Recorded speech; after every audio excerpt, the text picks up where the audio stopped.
Hola a todos, yo soy Edu. La economía se tambalea, el peso pierde valor y los precios se disparan, y los ahorros de millones están en riesgo. La OCDE y la calificadora Fitch advierten que una recesión podría estar a la vuelta de la esquina, impulsada por aranceles de Estados Unidos, un déficit fiscal creciente y una inflación que no da tregua. ¿Cuál es el plan del gobierno? En el caso de México, ya se plantea por parte de la Organización para la Cooperación y Desarrollo Económico, la OCDE, una posible reducción del 1.3% para el 2025 en México. ¿Y qué estrategias extraordinarias, Presidenta, ya contemplan frente a una posible recesión? Tenemos plan, que se llama el Plan México. Y por otro lado, pues hay que esperar al 2 de abril, ¿verdad? A ver cómo viene para México. Entonces hay que esperar. No ayuda pues que estos organismos digan, es que preveemos que a lo mejor es posible que haya una recesión.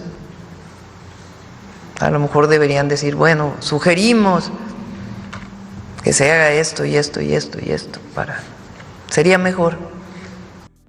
Pues no hay plan. Esperar y esperar es la estrategia. Pues claro, al gobierno no le preocupa que el pueblo se vuelva más pobre. Al contrario, la pobreza es su alimento.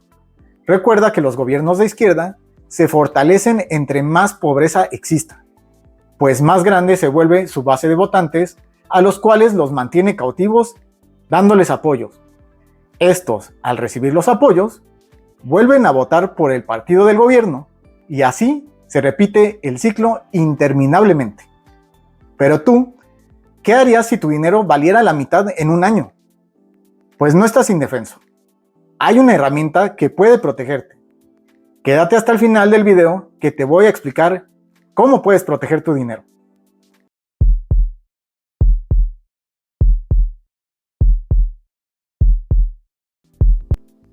Antes de continuar, te invito a que te suscribas a este canal, activa la campanita de notificaciones, dale like y comparte para que nadie se pierda ninguna noticia del mundo de las criptomonedas. Primero, entendamos el problema.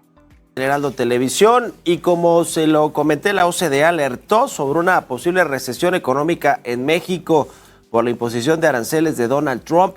Y vamos a hablar más de este tema con Valeria Moy, directora del Instituto Mexicano para la Competitividad, el IMCO, y analista de temas económicos y financieros. ¿Cómo estás, Valeria? Muy buenos días. Hola, Mario, muy buenos días. Muchas gracias por platicar con nosotros aquí en Heraldo Televisión.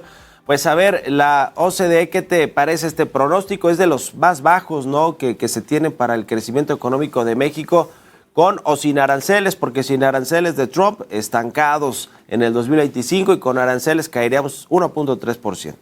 Así es. Bueno, yo creo que finalmente ya empiezan a reconocer pues la realidad económica, ¿no? Ya empezamos a reconocer, o ya empiezan las organizaciones, las instituciones, los institutos, como la OECD, que pues sí, México está viviendo un momento muy complicado en materia económica. Ya tuvimos un trimestre con crecimiento negativo, el último trimestre del año pasado, cuando la economía mexicana decreció 0.6%, y todo parece indicar que nos falta poquito para llegar a una recesión que ojalá sea ligera, pero no pinta para que sea ligera si vienen los aranceles.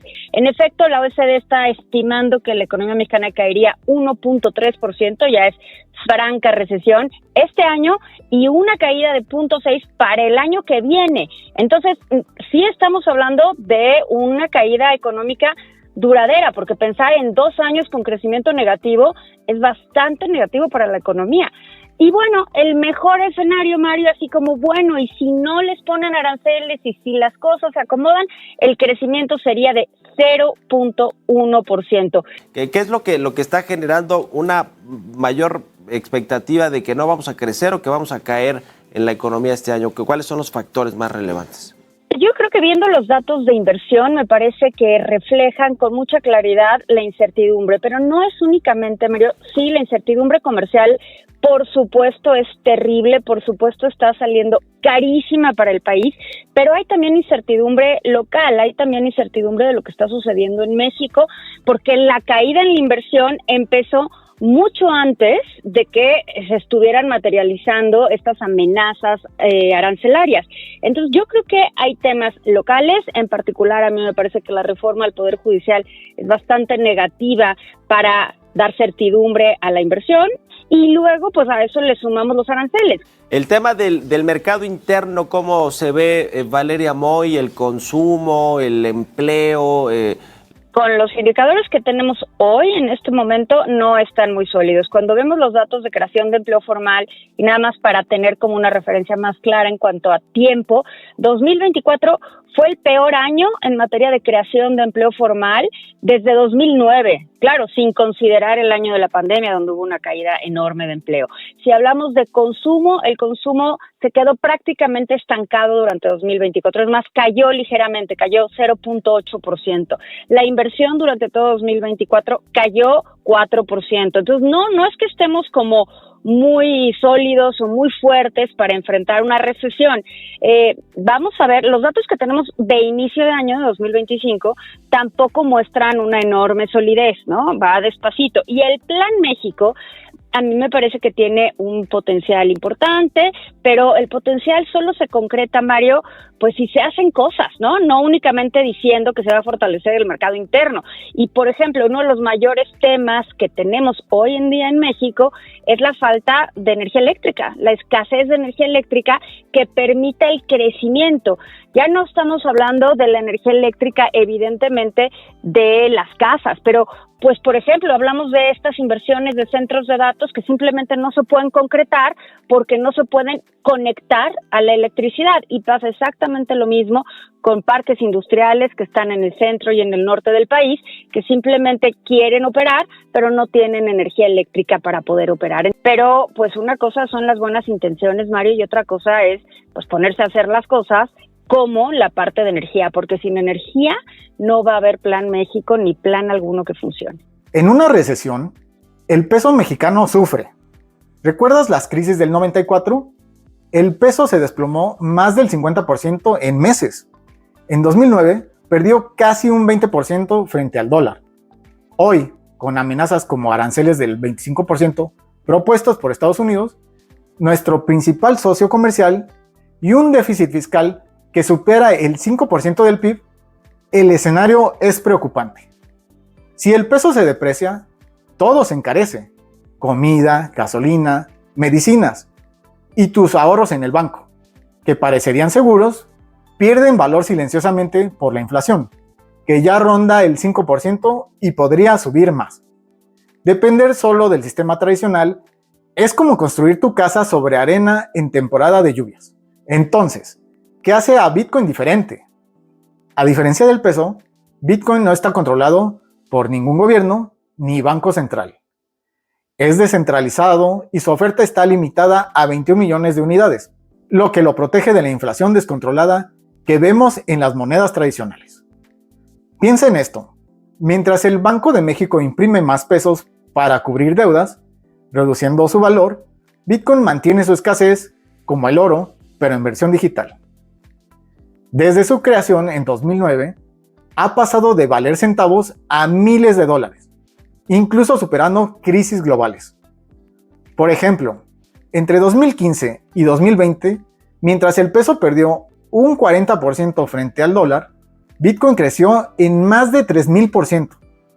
Simplemente, desde que Sheinbaum ganó las elecciones, el peso perdió el 20% de su valor con respecto al dólar, mientras que en el mismo periodo de tiempo, Bitcoin ha aumentado su valor en más de 43%.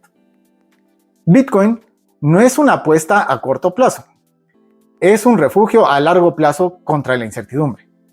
En una recesión, si el peso cae un 20% o más, Bitcoin podría no solo mantener su valor, sino incluso subir, como lo ha hecho en crisis pasadas. Bitcoin es una opción fuera de un sistema que podría colapsar bajo presión. Ahora, hablemos de cómo funciona esto para ti. En México, invertir en Bitcoin es más fácil que nunca. Plataformas como Bitso o Binance te permiten comprar desde 100 pesos en tu celular. No necesitas ser experto ni millonario. Puedes empezar pequeño y diversificar. Imagina esto: Guarda 70% de tus ahorros en pesos para gastos diarios y 30% en Bitcoin como protección. Si el peso se derrumba en una recesión, ese 30% podría compensar tus pérdidas o incluso darte ganancias. Además, Bitcoin es global. No importa si estás en Tijuana o Cancún, tu dinero está seguro en la blockchain, fuera del alcance de bancos locales o de evaluaciones. Y no es solo ahorro, Bitcoin te da flexibilidad. Puedes usarlo para enviar dinero al extranjero sin bancos caros o proteger a tu familia en tiempos difíciles. En un país donde más del 50% trabaja en la informalidad, sin acceso a sistemas financieros robustos, esto es una revolución. El precio de Bitcoin puede ser volátil a corto plazo. Sube y baja rápidamente. Pero esa volatilidad disminuye si lo ves como una inversión a largo plazo. La clave es informarte. Usa plataformas confiables. Empieza con poco. Aprende cómo funciona una wallet digital y sigue el mercado. En una recesión, el riesgo de no actuar podría ser mayor que el de intentarlo. Una recesión no tiene que destruir tus finanzas. Bitcoin te da el poder de proteger tu dinero y tomar el control en tiempos inciertos. No esperes a que el peso caiga o la inflación te alcance. Investiga, da el primer paso y construye tu escudo financiero. Te dejo enlaces en los comentarios para que puedas empezar hoy. El futuro de tu patrimonio depende de ti. Si este video te ayudó, dale like, suscríbete y comparte con quien necesite proteger su dinero. Gracias, Rochers. Nos vemos en el próximo episodio.